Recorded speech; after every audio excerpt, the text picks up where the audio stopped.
Hello दोस्तों, आज हम आईपीसी के चैप्टर 5 में दुष्प्रेरण के विषय में पढ़ेंगे।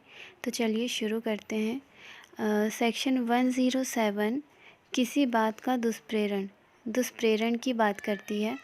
तो वह व्यक्ति किसी बात के किए जाने का दुष्प्रेरण करता है जो पहला है उस बात को करने के लिए किसी व्यक्ति को उकसाता है।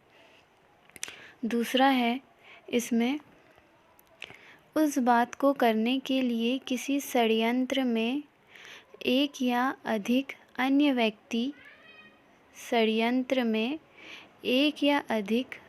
व्यक्ति या व्यक्तियों के साथ सम्मिलित होता है। यदि उस षड्यंत्र के अनुसरण में और उस बात को करने के उद्देश्य से कोई कार्य या अवैध लोभ घटित हो जाए, मतलब सेकेंड ऑप्शन में षड्यंत्र की बात की गई है। फर्स्ट में उकसाने द्वारा, दूसरे में षड्यंत्र द्वारा शामिल होना है एक ग्रुप में या व्यक्तियों के साथ। अब थर्ड है इसमें उस बात के किए जाने में किसी कार्य या अवैध लोभ द्वारा साशय सहायता करता है। इसमें साशय सहायता करता है अवैध लोभ द्वारा सहायता कर रहा है। तो अब पहले में हो गया कि उकसाने द्वारा, दूसरा हो गया षड्यंत्र में शामिल होने द्वारा और तीसरा है साशय सहायता द्वारा। अब इसमें दो स्पष्टीकरण बताए गए हैं, जिसमें पहला है जो कोई व्यक्ति जानबूझकर दुर्व्यपदेशन द्वारा या तात्विक तथ्य जिसे प्रकट करने के लिए वह आबद्ध है, मतलब कोई व्यक्ति है वो किसी तथ्य को प्रकट करने के लिए बाध्य है, मतलब वो बाउंड है लॉ द्वारा, तो उस तथ्य को वो क्या कर रहा है, वो छिपा रहा है। स्वेच्छा किसी बात का किया जाना कारित करता है या उपाप्त करता है, या वो किसी कार्य को करता है या फिर उस कार्य को करने के लिए प्रयत्न करता है, वह उस बात का किया जाना उकसाता है, यह कहा जाता है। तो इस स्पष्टीकरण में ये बताया गया है कि उकसाना क्या होता है। तब इसमें एक दृष्टांत दिया गया है, चलिए उससे पढ़ते हैं। इसमें दिया गया है क एक लोक ऑफिसर न्यायालय के वारंट द्वारा य को पकड़ने के लिए प्राधिकृत है। ख उस तथ्य को जानते हुए और यह भी जानते हुए कि ग य नहीं है, क को जानबूझकर यह व्यदिष्ट करता है कि ग य है और तद्द्वारा साशय क से ग को पकड़वाता है। यह ख ग के पकड़े जाने का उकसाने द्वारा दुष्प्रेरण करता है। अब इसमें सीधे सीधे ये कहा गया है, तो इस उदाहरण में ये बताया गया है कि जो जो क बंदा है ये एक पब्लिक सर्वेंट है, इसे य को पकड़ने के लिए भेजा गया है। लेकिन एक अलग बंदा जो कि ख है, तो क को ये बताता है कि जो ग बंदा है ये ग बंदा य है, ग बंदा ही य है, जिसके द्वारा जो है ये जो क है ये ग को पकड़ लेता है, कि ग को ये समझ के पकड़ लेता है कि वो य है। तो यहाँ पर जो ख बंदा है ये लोक ऑफिसर को उकसाकर दुष्प्रेरण कर रहा है कि हाँ यही बंदा है, ग बंदा ही है जो य है। तो यहाँ पर ख ग के पकड़े जाने का उकसाने द्वारा दुष्प्रेरण करेगा, ये कहा जाएगा। अब इसके बाद में हम दूसरा स्पष्टीकरण देखते हैं, जिसमें ये बताया गया है कि जो कोई या तो किसी कार्य, यहाँ पर वर्ड आ रहा है कार्य के लिए, किए जाने के पूर्व या किए जाने के समय उस कार्य के किए जाने को सुकर बनाता है, उस कार्य को किए जाने के लिए और आसान बनाता है। आसान बनाने के लिए वो कोई दूसरी बात कर रहा है, कोई अन्य बात करता है और एतद् द्वारा उसके किए जाने को और आसान बना देता है या सुकर बना देता है, वहाँ उस कार्य के करने में सहायता करता है, ये कहा जाएगा। तब वो अगर ऐसा कुछ कर रहा है जिससे कि कोई दूसरा कार्य आसान हो रहा है उस चीज़ से, तो ये कहा जाएगा कि वो उस कार्य के लिए सहायता कर रहा है। आई होप कि आपको ये समझ में आया हो। अब इसके बाद हम दुष्प्रेरक के बारे में पढ़ेंगे, जिसे सेक्शन 108 में बताया गया है। तो वह व्यक्ति अपराध का दुष्प्रेरण करता है जो अपराध के किए जाने का दुष्प्रेरण करता है, या ऐसे कार्य के किए जाने का दुष्प्रेरण करता है जो अपराध होता है, यदि वह कार्य अपराध करने के लिए विधि के अनुसार समर्थ व्यक्ति द्वारा उसी आशय या ज्ञान से जो दुष्प्रेरक का है किया जाता। इसका मतलब ये है कि दुष्प्रेरक व्यक्ति वो होगा जो दुष्प्रेरण का कार्य कर रहा है, या फिर वो ऐसा कार्य कर रहा है जो दुष्प्रेरण के द्वारा उससे कराया जा रहा है। तो जो व्यक्ति दुष्प्रेरण का कार्य करता है, जो व्यक्ति दुष्प्रेरण का कार्य करता है, वो व्यक्ति दुष्प्रेरक कहलाता है। और इसे दो स्पष्टीकरण इसमें स्पष्टीकरण पहला दिया गया है कि किसी कार्य के अवैध लोप का दुष्प्रेरण अपराध की कोटि में आ सकेगा, चाहे दुष्प्रेरक उस कार्य को करने के लिए स्वयं आबद्ध ना हो। इसमें ये बताया गया है कि किसी कार्य के अवैध लोप का दुष्प्रेरण अपराध की कोटि में आएगा। मतलब अगर कोई व्यक्ति किसी कार्य का अवैध लोप कर रहा है, मतलब जानबूझकर वो कार्य नहीं कर रहा है जो कि उसे करना चाहिए, तो वो दुष्प्रेरक उस कार्य को करने के लिए स्वयं आबद्ध ना हो, फिर भी वो दुष्प्रेरण की कोटि में आएगा। इसमें ये बताया गया है। अब इसके बाद में दूसरे स्पष्टीकरण में ये बताया गया है कि दुष्प्रेरण का अपराध गठित होने के लिए यह आवश्यक नहीं है कि दुष्प्रेरित कार्य किया जाए या अपराध गठित करने के लिए अपेक्षित प्रभाव कारित हो। अब इसे उदाहरण के थ्रू समझते हैं, जिसमें ये बताया है। उदाहरण में पहला, ग की हत्या करने के लिए ख को क उकसाता है। यहाँ पर ये बता रहा है कि जो क है ये ख को उकसा रहा है ग की हत्या करने के लिए। ख वैसा करने से इनकार कर देता है, लेकिन जो ख है ये वो कार्य नहीं कर रहा है, ये मना कर रहा है कि नहीं, मैं नहीं करूँगा। क हत्या के लिए ख के दुष्प्रेरण का दोषी है। तो यहाँ पर जो क है वो ख को हत्या के लिए जो उकसा रहा है उसके लिए वो दोषी होगा क।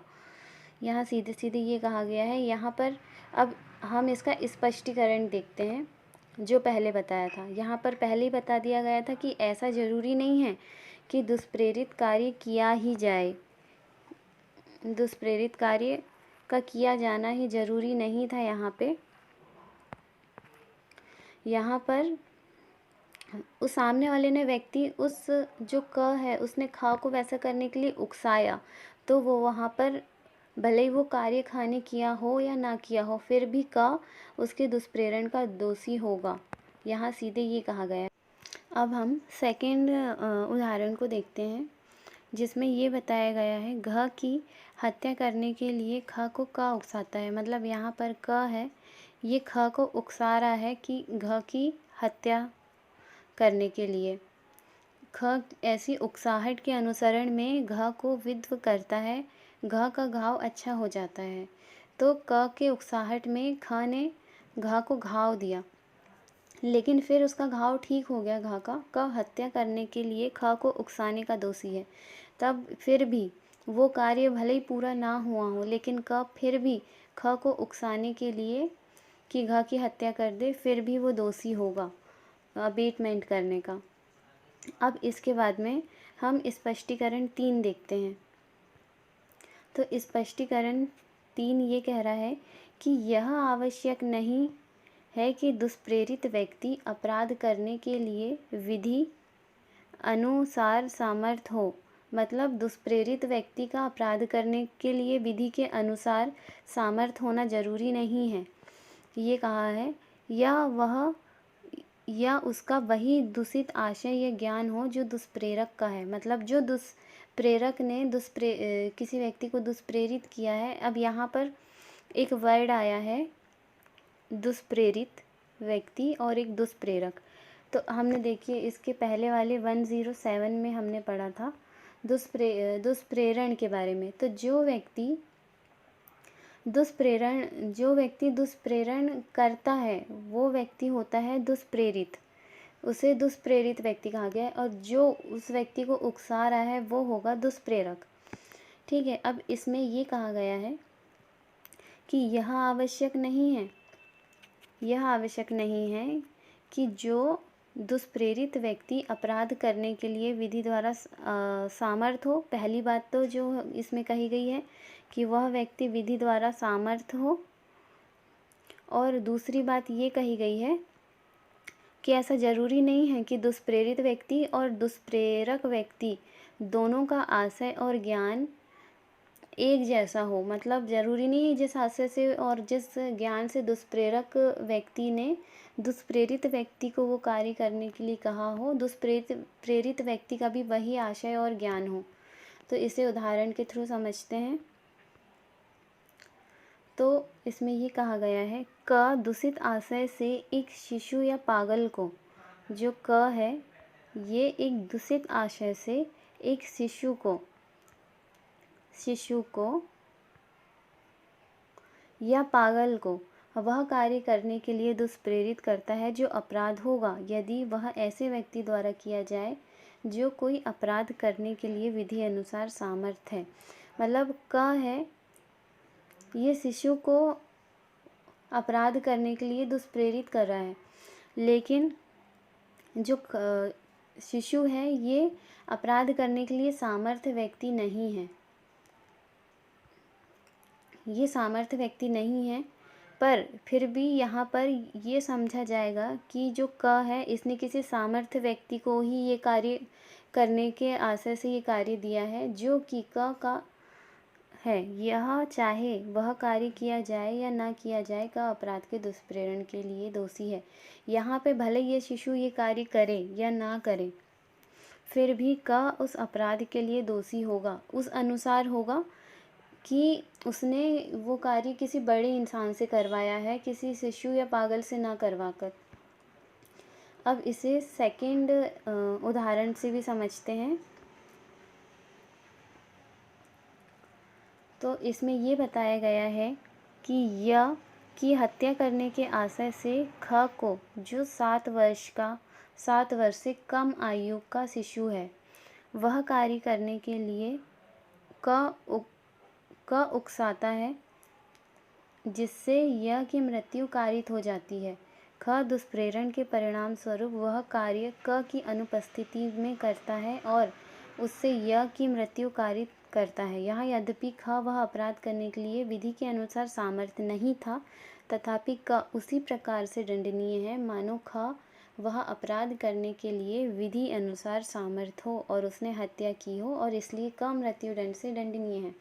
अब यहाँ पर देखिए वही बात कही गई है जो पहले वाले वीडियो में कही गई, पहले वाले उदाहरण में कही गई थी कि जो य है, य की हत्या करने के आशय से ख को, जो 7 वर्ष से कम का शिशु है, वह कार्य करने के लिए क उकसा रहा है य की हत्या करने के लिए। तो जो क है ये उकसा रहा है ख को, जो कि बच्चा है या शिशु है जो 7 वर्ष से कम है, वो उकसा रहा है य की हत्या करने के लिए। तब यहाँ पर जो क है ये क की अनुपस्थिति में, क उपस्थित नहीं है, फिर भी उसकी अनुपस्थिति में ख है जो य की मृत्यु कारित कर देता है या कारित हो जाती है ख के ऐसे कार्य से। तो यहाँ पर जो क है ये उसी प्रकार दंडनीय होगा जैसे कि उसने किसी सामर्थ्य व्यक्ति से सामर्थ्य व्यक्ति से वो कार्य करवाया है। अब इसके बाद में एक और इसका उदाहरण है, उसे भी देखते हैं। ख को एक निवास गृह में आग लगाने के लिए क उकसा रहा है। ख को उकसा रहा है कौन? क उकसा रहा है आग लगाने के लिए। ख अपनी चित्त विकृति के परिणाम स्वरूप उस कार्य की प्रकृति या यह कि वह जो कुछ कर रहा है वह दोषपूर्ण या विधि के प्रतिकूल है जानने में असमर्थ है। अब जो क ने ख को आग लगाने के लिए बोला है, लेकिन ख उस कार्य के परिणाम को, उस कार्य को नहीं समझता है, असमर्थ है वो उस कार्य को करने के लिए। तो उसके जो क ने उसको उकसाया है उसके अनुसार वो आग लगा देता है। तो ख ने कोई अपराध नहीं किया, क्योंकि ख जो है वो असमर्थ है उस कार्य को समझने के लिए। तो ख ने कोई अपराध नहीं किया, किंतु क एक निवास गृह में आग लगाने के अपराध के दुष्प्रेरण का दोषी है और उस अपराध के लिए उपबंधित दंड से दंडनीय है। लेकिन क ने तो ख को उकसाया। ख भले ही उस अपराध के लिए दंडनीय नहीं है, दंडित नहीं किया जाएगा, लेकिन जो क व्यक्ति है जिसने उकसाया आग लगाने के लिए, वो जरूर उस दंड से दुष्प्रेरण के अपराध के लिए दंडनीय होगा, उसे दंडित किया जाएगा। अब इसके बाद में हम स्पष्टीकरण 4 के बारे में पढ़ेंगे। तो अब इसे देखते हैं। इसमें बताया गया है अपराध का दुष्प्रेरण अपराध होने के कारण ऐसे दुष्प्रेरण भी अपराध है। मतलब कि जो दुष्प्रेरण किया जा रहा है वो खुद ही एक अपराध है, इसीलिए उसका दुष्प्रेरण अपराध की श्रेणी में आएगा। तो इसे इसके दृष्टांत की सहायता से समझते हैं। ग को य की हत्या करने को उकसाने के लिए ख को क उकसा रहा है। अब यहाँ पर ग को य की हत्या करने के लिए ख को क उकसा रहा है। अब जो क है इसने ख को उकसाया कि ये क ने ख को उकसाया और ख ने ग को उकसाया कि य की हत्या कर दे। तो और ख के उकसाने के परिणाम स्वरूप ग उस अपराध को करता है। ख अपने अपराध के लिए हत्या के दंड से दंडनीय है और क ने उस अपराध को करने के लिए ख को उकसाया, इसलिए क भी उसी दंड से दंडनीय है। तो यहाँ पर ये बताया गया है कि ये जो क ने ख को उकसाया मतलब क भी दंडनीय है, और जो ख ने ग को उकसाया तो ख भी दंडनीय होगा। तो दोनों को यहाँ दंडित किया जाएगा, क्योंकि क ने तो उकसा दिया ना ख को, तो क तो दंडित हो गया। अब ख ने भी वही अपराध किया तो ख भी उसी अपराध से दंडनीय होगा। मतलब क और ख दोनों को एक ही अपराध से दंडित किया जाएगा। अब इसका स्पष्टीकरण हम 5 देखते हैं। षड्यंत्र द्वारा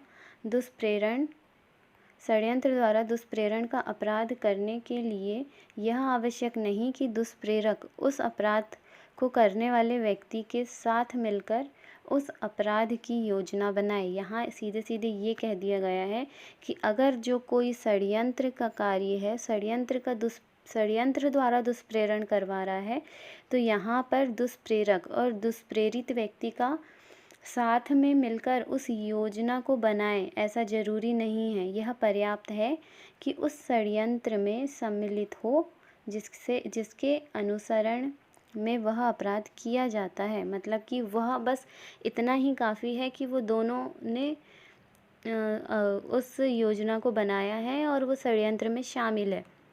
अब इसे हम इस दृष्टांत से समझते हैं।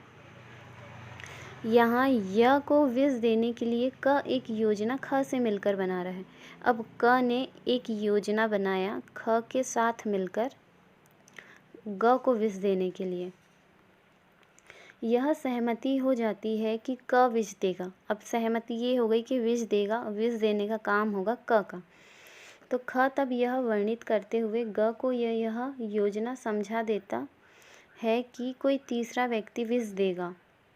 तब यहाँ पर जो ख व्यक्ति है उसने ग को बता दिया कि तुमको जो विष है वो कोई थर्ड पर्सन देगा, किंतु क का नाम नहीं लिया। क्योंकि क ने बोला था कि क विष लाएगा, तो ख ने ग को बताया, लेकिन ग को ये नहीं बताया कि क बंदा ही है जो विष लाकर देगा, तो क का नाम नहीं लेता। ग विष उपाप्त करने के लिए सहमत हो जाता है, तब उपाप्त विष लेने के लिए ग सहमत हो जाता है और उसे उपाप्त करके समझाए गए प्रकार से प्रयोग में लाने के लिए ख को परिदत्त करता है। क विष देता है, परिणाम स्वरूप य की मृत्यु हो जाती है। तो यहाँ मृत्यु हो रही है य की। तो इन तीनों ने प्लान बनाए य की मृत्यु देने के लिए। ग को नहीं पता था कि विष कौन दे रहा है, इसके बावजूद भी यहाँ पर ये बताया गया है कि भले ही ना पता हो, ग ने मिलकर षड्यंत्र नहीं किया, क्योंकि क और ख ने मिलकर करे थे। ग को पता नहीं था, इस ग बंदे को पता नहीं था, फिर भी ग उस षड्यंत्र में शामिल हो गया था। इसलिए यहाँ पर इसलिए ग ने इस धारा में परिभाषित अपराध किया है और हत्या के दंड से दंडनीय है। हत्या के लिए दंड से दंडनीय। तो यहाँ पर तो ग ने भले ही उसमें षड्यंत्र मिलकर ना किया हो, लेकिन फिर भी ग यहाँ पर दंडनीय होगा। तो ये था। आई होप कि आपको ये चीज़ें समझ में आई हो। अब इसके बाद में हम देखते हैं सेक्शन 108A, भारत से बाहर के अपराधों का भारत में दुष्प्रेरण। तो इसमें एक मिनट, कहाँ गया, भारत में दुष्प्रेरण। वह व्यक्ति इस संहिता के अर्थ के अंतर्गत अपराध का दुष्प्रेरण करता है जो भारत से बाहर और उससे परे किसी ऐसे कार्य के किए जाने का भारत में दुष्प्रेरण करता है जो अपराध होगा यदि भारत में किया जाए। तो इसे हम इलस्ट्रेशन दृष्टांत की सहायता से समझते हैं कि क भारत में ख को क व्यक्ति है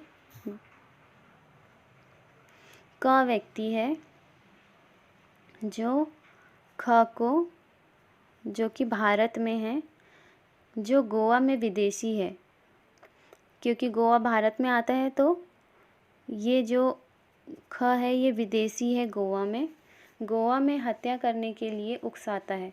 तो जो क है इसने ख को उकसाया, जो भारत में है, गोवा में है, वो विदेशी व्यक्ति है, उसको हत्या करने के लिए उकसा रहा है। तो यहाँ पर भले ही वो भारत का नहीं है, फिर भी भारत में रहकर अगर वो कार्य हो रहा है, जो कि अगर वो भारत का व्यक्ति होता तो भी वो कार्य जो उसने किया है वो दुष्प्रेरण की श्रेणी में आता। तो यहाँ पर फिर भी क हत्या के दुष्प्रेरण का दोषी होगा। उसके बावजूद भी जो क व्यक्ति है वो हत्या के दुष्प्रेरण के लिए दोषी होगा। आई होप कि आपको इतने सेक्शन समझ में आ रहे हों। अब क्योंकि वीडियो बहुत ज़्यादा लंबी हो गई है तो इसके बाद के सेक्शन हम नेक्स्ट वीडियो में देखेंगे। Thank you.